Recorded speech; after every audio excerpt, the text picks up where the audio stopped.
everyone, welcome to our channel ISC Steno. We are starting the passage at speed of 110 words per minute. Start. Joe Biden, the scrappy kid from Scranton who overcame stutter, was on the verge on Friday of winning the White House after overtaking President Donald Trump in Pennsylvania and the tipping point state where he trailed by 700,000 votes at one stage. He led also in all but one of the remaining states that had not been called yet. Pennsylvania 20 Electoral College votes alone will suffice. However, Biden has been at 264 votes according to the Associated Press tracker. Other news outlets have him at 253 with Arizona still up for grabs according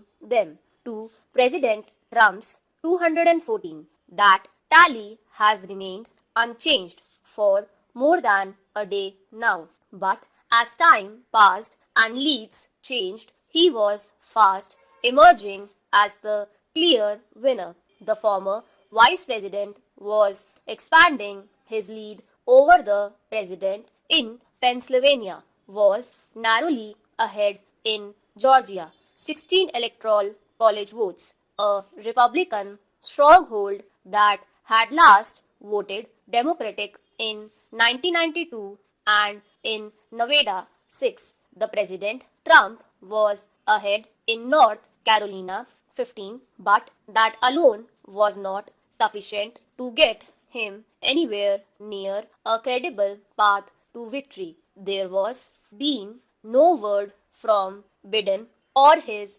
campaign on the outcome till the time of going to print on Friday, but a sense of anticipation was setting in. His secret service security was being beefed up according to reports, and a no-fly zone order by the US Federal Aviation Administration went into effect for over his home in Wilmington, Delaware, but the Trump campaign reacted by, not surprisingly, rejecting increasing signs of the inevitability of Biden's victory. This election is not over. The false projection of Joe Biden as the winner is based on results in 4 states that are far from final. Matt Morgan, Trump campaign's general counsel, said in a statement he indicated campaign would seek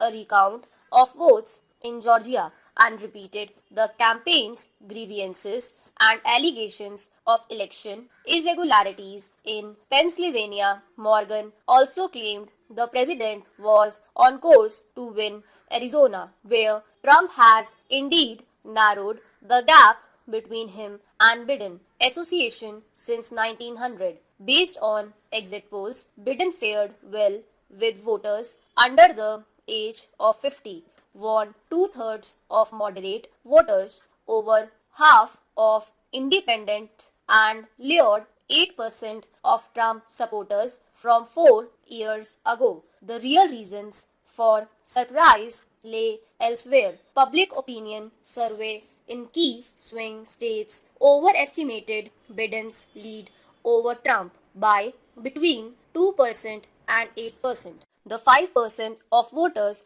who determined their vote in the week prior to the election also broke overwhelmingly for Trump. Additionally, Trump fared better among minority groups relative to 2016, particularly older and college-educated Hispanic voters and younger African Americans. Although the most likely outcome at this juncture appears to be a Biden presidency, a Republican-led Senate and a Democratic House of Representatives, Trump's surprisingly strong showing will leave a legacy. Trumpism will not be going away anytime soon and will remain a potent force within the Republican Party. A narrower win may also serve as a check on elements of more radical agenda of the Democrats. This could, in turn, exacerbate divisions between the left-leaning, progressive, and centrist wings of the Democratic Party.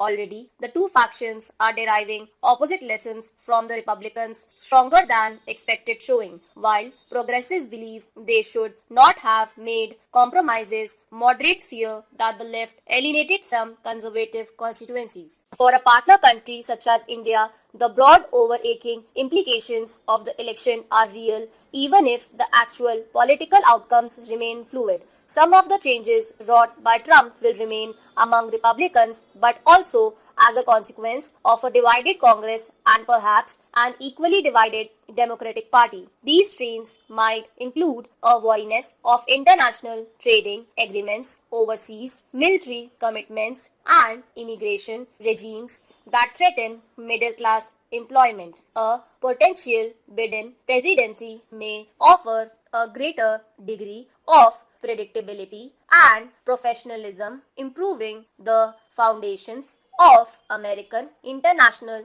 power. India will probably continue to find sympathetic allies in the US Senate, reflecting an alignment in thinking on the emerging strategic competition with China. New Delhi could also find in Washington a willingness to partner with India on the climate crisis, emerging technologies, and even democracies. Finally, there may be more leeway in managing the inevitable differences in perspectives that will remain. Stop.